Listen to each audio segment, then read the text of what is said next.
Hey, what's up? Good morning. I hope this message finds you guys well. It's been a minute since I've been on camera. I said, let me pop on. I want to elaborate out a little deeper on a message I shared the other day on Twitter. I think it's going to be very resonant for a lot of people who are listening to this. I'm drinking out of my favorite mug. This is my third cup of coffee today. Primed up, prime spot.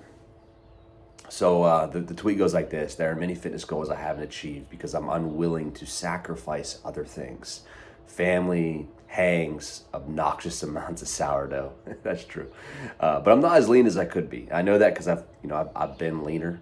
I'm not as strong as I could be either because I've been stronger. And when I was stronger, I was always in the gym, where now I'm just training from home. I still feel like I look good.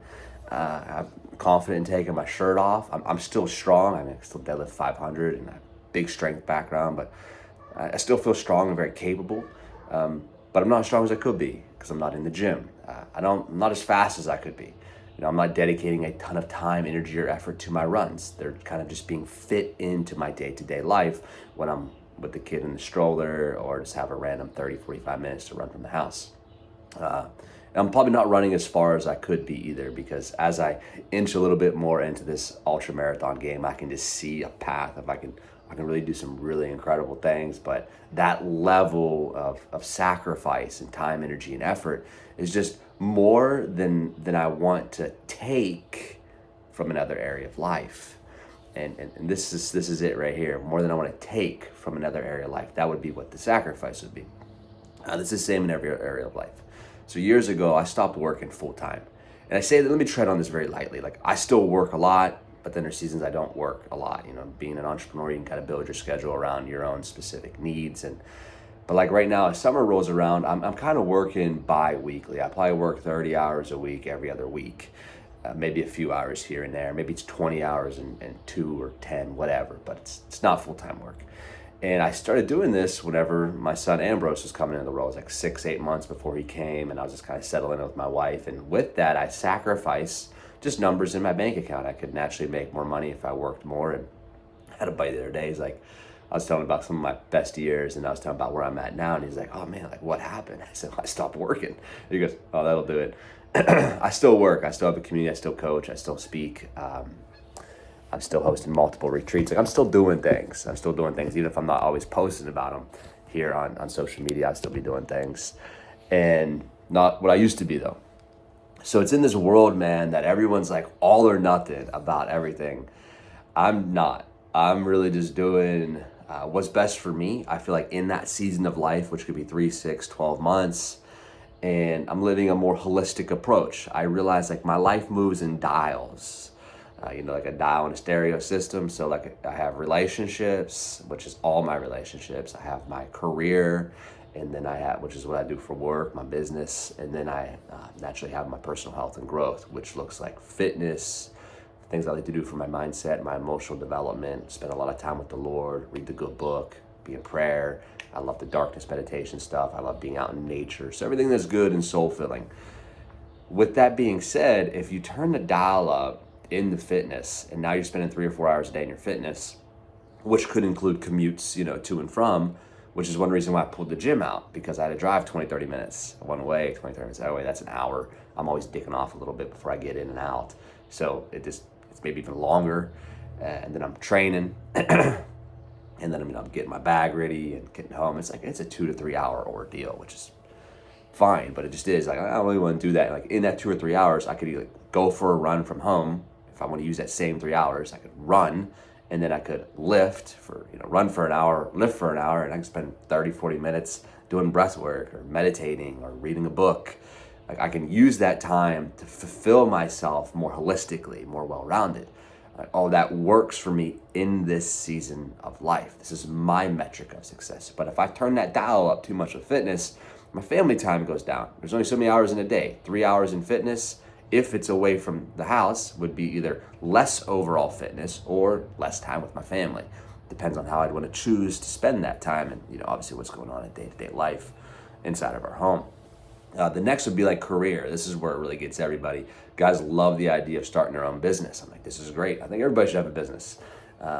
It really puts you in this different mindset. It's like the red car theory. It's like you never had a red car, and then all of a sudden you get a red car, and now you're seeing red cars all the time. Like when you're in business, it's like you never looked for opportunities when you're just an employee. Then all of a sudden you're like, oh, I'm in my own business. I need to hunt for myself. So I'm starting to look for opportunities. I'm looking around to say like, oh, how can I get a deal? And how can I serve somebody better? And whatever that is for your specific space, you'll start seeing those opportunities present to yourself. So I love this idea because it puts you in a different mindset. It really helps you view life with different perspectives. But the reality is, if you are working your W-2 and you're trying to start your side business, some things got to give. There's only so many hours in a day. Like, are you willing to sacrifice that family time while your kids are young?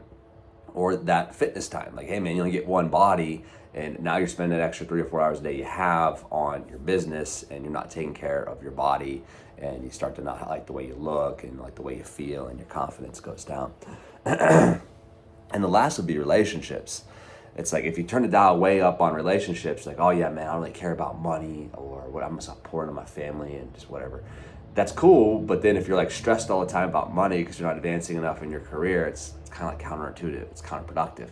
Or you put all that time into your family, like, I'm the number one dad. I'm like, that's great, but like you're 50 pounds overweight and you can't really play that well with your kids. Like there has to be some level of like holisticness when it comes to these 3 different areas of our life that we're trying to grow in. And I started realizing like, this is great if I just got to sacrifice a little here, but still directionally moving towards what I want to have in my relationships, what I want to have in my career, what I want to have in my fitness. But that does mean that I sacrifice maybe a little bit of a leaner body to be able to eat on my wife's sourdough. And that's just cool with me. I like that. I enjoy my day-to-day living that way. It's a metric of success that somebody else who's like prides themselves on being very lean, that I'm like, I just don't really care. And the reason I really just don't care that much is because I have a different metric of success. Maybe it's finances. Like, oh, dude, but you can make so much more extra money if you just did X, Y, Z. I'm like, yeah, but that would also mean that I'd have to take from, go camping like bi-weekly half the year. So half the year when I'm just away, I'm no phone, like I don't even have my phone on me, completely off grid. You're like connected to that device or that client, and you're there fully immersed in that. And I have, half the year I'm just spending with my family, like fully engaged with them. So I'm able to go about it more holistically if I sacrifice, obviously more numbers in the bank account. So what it ends up being is there's like, there's a comparison that happens whenever you get into anything. Fitness, like, oh, I see that guy benching that, I can't do that, I want to do that. Or career, like, oh, I see that guy making that type of money, I don't make that type of money, I want to do that. So you start adopting other people's metrics of success and maybe even highlighting what they do best. Oh, I want to be like my boss. He's crushing it. But realistically, he's on like his 3rd marriage. You're like, I don't know, man. Like, that'd be cool to be like that in that particular space. But if that requires having the failed marriage or not being a present father, and you feel convicted to be those things, a good husband, a good father, that might not be the right fit for you. So all of a sudden, this comparison game starts to fall away. It starts to fall away because now I'm not comparing to your highlight reels or your successes or unsuccesses. Because I could have my business friend be like, bro, you could be doing so much more. But realistically, I'm like, no, I'm really, really winning. Or I could have the fitness guys like, man, you could be like so much stronger, bro. You used to do X, Y, Z. I'm like, yeah, but that also means I would have to sacrifice all of these extra family walks that I've been doing. And I've been really loving the family walks and spending just more time with my family. And if I commuted to the gym and got stronger, it would mean I'd sacrifice that. So all of a sudden, I'm not comparing to anybody else's success or lack thereof, because I've truly defined to me what my metrics of success are. And that's the sweet spot. When you can say, this is what success looks like to me, you can start building a formula in your day-to-day life, in your weekly life, in your season that you're in, that leads you to having the success that you want on a day-to-day basis. And I don't try to look at these things like too big, too far out there. I'm like, it's springtime right now. Spring and summer is kind of like the same season for me. What does success look like for me this summer? And then I start moving in a way that gives me the success that I want based off the formula that I've created in this season of life. So oftentimes, if we feel anxious, stressed, overwhelmed, it's because we're pursuing, or if something didn't quite turn out the way you thought it would, like, oh, I thought if I was just this fit, I would feel a certain way, or I'd be a certain way, or I'd get a certain thing. Same thing with business, same thing with relationships. When things don't quite pan out the way that you think, when you get all the things that you've ever wanted to get, like I got all the things, I still don't feel what I thought I would feel. It's often because the dial's turned way too up in one area of your life and it's turned down in another. We're pretty complex creatures, and I feel like if we're going to have success that actually fills us, that feels whole, it needs to be a more holistic approach when it comes to these three specific areas of life. So the encouragement I want to give you guys today is to lean in a bit more to that. Start defining what success looks like to you and pursuing that. Pursuing your success metrics, not just adopting other people's highlights. Sending you guys a ton of love today. Peace.